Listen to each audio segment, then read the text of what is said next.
Hello everyone, my name is Agent Paul of Mobile Task Force Delta 7, codename Bookkeepers, and welcome back to another SCP document review. And the SCP we'll be reviewing today is SCP-4633, Anomaly Class, Keter. Special Containment Procedures. Persons transformed by SCP-4633 are to undergo corrective surgery when possible. If not, they are housed in a low-security containment facility until a suitable solution is found. Recordings of SCP-4633 are to be removed from public sources via standard data censoring protocols if feasible, or otherwise debunked as the result of computer-generated imagery. Witnesses to SCP-4633 are to be amnesticized. Description: SCP-4633 is an alteration to the game of rock, paper, scissors, in which players can use additional anomalous gestures. The specific gestures added seem to vary between groups of players, though this has proven difficult to track due to the nature of the changes. Once a game featuring SCP-4633 begins, participants are able to use non-standard gestures, which integrate into the existing mechanics of the game. When used, players' hands will undergo rapid and extreme morphological changes, allowing them to correctly perform the final gesture. The resulting forms are typically reminiscent of those found in sea life. Once complete, these changes are permanent, though those affected appear to suffer no distress at this fact. Surgical correction is possible in rare situations, but where treatment is possible at all, amputation is typically the only variable recourse. SCP-4633 was originally discovered in an email with the subject, "Pro Tips to Win at Rock, Paper, Scissors." The email contained an obviously manipulated image of a man with 6 arms performing rock, paper, and scissors along with 3 unknown gestures, and was followed by a largely incoherent exposition about the importance of rock, paper, scissors to human culture and the necessity of winning at all costs. Attempts at tracing these emails have been inconclusive. Observed SCP-4633 gestures. The following are examples of anomalous gestures observed over a number of games. We have name, alterations, and observed rules. Rakeshet. Thumbs enter the palm. Rakeshet. Thumb enters the palm of the hand and emerges from the thumbnail of the other hand. Beats rock and paper, loses the scissors, and another unknown gesture. Shanaknar. Hand turns inside out. Reversed the usual win-loss pairings of the rest of the game. Azravak. Over 20 funnel-shaped orifices lined with pointed teeth manifest on hand and forearm. Lost to scissors.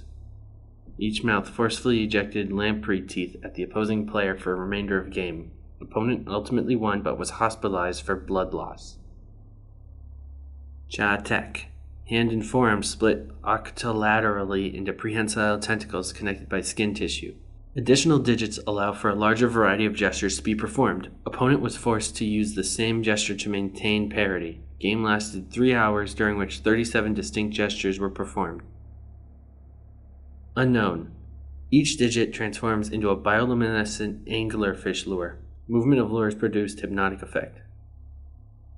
Prior to each throw, opponent would say what their intended gesture was. Player was ultimately defeated when their opponent used Il-Arl-Teth. Il-Arl-Teth, a massive coral shaped like a hand. Player proceeded to beat their opponent unconscious with their new limb. It is unclear if this was part of the game.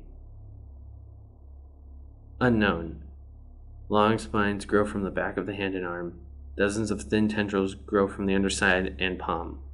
Unknown, was observed to beat rock. And here we have Incident 4633-1. On March 4th, 2011, footage was recovered from an SCP-4633 event supposedly occurring during the 2010 USA Rock Paper Scissors League Championship. No records exist of this league championship occurring. The last documented championship was in 2009. Below is a transcript of video footage. Note: opening ceremony and player entrances redacted for brevity. All names have been replaced with generic identifiers.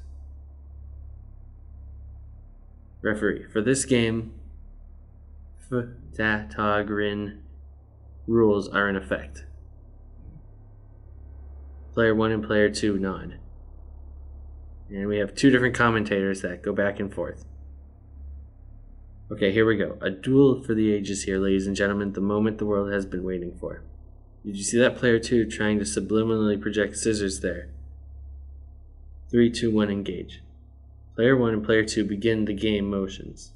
Let's see if player 1 picked up on it.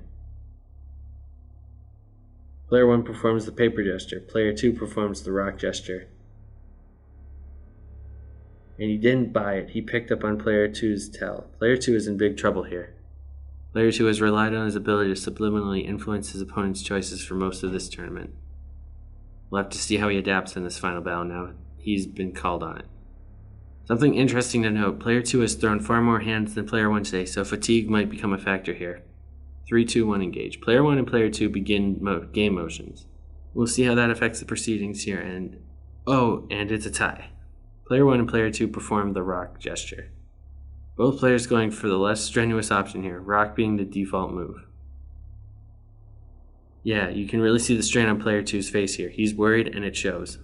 3, 2, 1, engage. Can player 2 salvage some shred of dignity here, or will this first match go to player 1? Player 1 performs the scissor gesture. Player 2 performs a non-standard hand gesture. His hand undergoes a rapid transformation into a large crab pincer. And he's done it. He's thrown Shigargan, which of course beats rock, paper, and scissors. A bold move there from player 2 as he takes the round. From a look on player 1's face, he did not see that coming. And that's what I love about this game. You never know where the next surprise is going to come from. Of course, player 2 options are somewhat limited now that his hand has become a giant crab claw. You're right about that, commentator 2. 3, 2, 1, engage. Here we go now. What could be the final throw of this match? Player 2 performs an unknown gesture, presumed to be a repeat of his previous Shigargan gesture. Player 1 performs another unknown gesture. His hand transforms into a long spined tentacle. And there it is, ladies and gentlemen. Player 1 throws Get for Turret, which is, of course, the only move he could perform to beat Shigargan, and takes match 1. An exciting match, that's for sure. Stay tuned for match 2, where we'll see what these two RPS giants have in store for us. But now some messages from our sponsors. Advertisements show for approximately 4 minutes. We're back, and it looks like we're ready to get straight back into things. That's right, and the crowd is getting real fired up. Sound like they're as eager as we are to see if player 2 can come back from this crushing defeat in the last match. 3, 2, 1, engage. Both players throw unknown gestures with their affected hands. See, this is what I was afraid of, commentator 2. Player 2 has put himself in a real bad position last match by throwing Shigargan so early, and now with his giant claw hand, it's the only thing he can do. You're right about that, and player 1's hit will defeat player 2's hand every time. Player 2 needs a miracle right now, commentator 1. The crowd began loudly chanting Yog-Sothoth repeatedly. Player 1 throws what is assumed to be a repeat of his previous gesture. Player 2 performs a series of anatomically impossible gestures with his claw hand. Crowd chanting intensifies. What's this? Player 2's body distends, twists, and divides. A few seconds later, his body is mutated into a large ovoid shape with a single large eye in the center and 7 distinct appendages extending rapidly around the central mass, suspended by a wide, flat foot at the base. One of the appendages is still a large crab claw. The central mass of the body folds over slightly. Each appendage moves into a fixed position, forming an unknown gesture. Oh my god, I don't believe it. He's done it, and the crowd is going wild. This is just goes to show you that the level of commitment these athletes bring to the sport, commentator 1. It would have been easy for him to just throw in the towel and call it a day, but instead, fueled by the energy of the crowd, he's transferred himself into a single gigantic hand. There's no throw a regular human can't even perform to defeat Yog-Sothoth. You're right about that, which leaves player 1 with exactly one option if they want to stay in this game. Let's see if he has what it takes. Crowd chanting intensifies. 3, 2, 1, engage. Player 2's body contorts into an unknown gesture. Player 1 performs a series of gestures with his mutated hand, his body warping into a form similar to that of player 2. His body contorts into an unknown gesture. He did it. Such dedication. This match is going to go down in history, commentator 2. It sure is, and we're not done yet. We've got a tie right here, so the round continues. The crowd continues chanting. The match continues for 5 more throws, each declared a tie, at which point the commentators indicate that advertisements are about to begin and the footage ends. Investigation into the footage led to the discovery and containment of both players from the footage, in the same building in which the game apparently occurred. They no longer appear to require sustenance and have continued to throw gestures in time with each other approximately every 30 seconds since containment began. No further USA Rock Paper Scissors League events have occurred. I wonder if that Cthulhu SCP knows about this stuff. Huh. Well, everyone, that's it for this week's document review. Thank you all for listening or watching. And my name is Asian Paul of MTF Delta 7, and I will see you next week with another document review. Bye.